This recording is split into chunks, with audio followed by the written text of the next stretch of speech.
دین دے, بندہ بھوکھا مر جائے گا, بھوکھا مر جائے کوئی مسئلہ نہیں, تکلیفیں آ جائیں کوئی مسئلہ نہیں. کل اللہ تعالیٰ یہ تو نہیں کہیں گے کہ تو حق کے خلاف تھا. حق پہ جان دی ہے, حق پہ تکلیفیں آئی ہیں, حق پہ مصیبتیں آئی ہیں. اور قرآن میں آتا ہے کیا تم لوگ یہ سمجھتے ہو کہ تم ایسی جنت میں داخل کر دیے جاؤ گے؟ نہ, ہم دیکھیں گے کھرا کون ہے اور کھوٹا کون ہے, کون میرے آگے میرے لیے کھڑا ہوتا ہے, حق پہ کھڑا ہوتا ہے.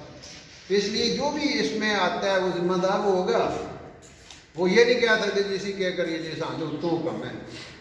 اس سارے قصوں بھی پا لیا.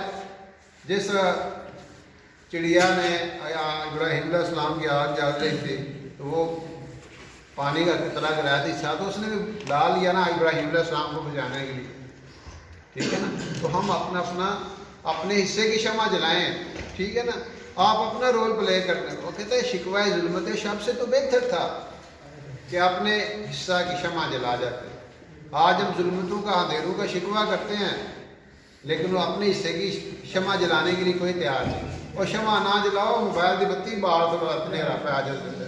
شمع تو بنایا کوئی نہ ہوں یہ نیرا ہوئے فوراً بتی بال موبائل دی. یعنی مطلب یہ ہے کہ چھوٹی سے چھوٹی لائٹ پہ آپ دیکھیں کتنا بھوک اندھیرا ہوتا ہے اور کتنی مدھم لائٹ ہوتی ہے موبائل کی, لیکن جب وہ آن کرتے ہیں تو اندھیرا ختم. اندھیرے کی آپ اندازہ کریں ویلیو ہی کوئی نہیں ہے,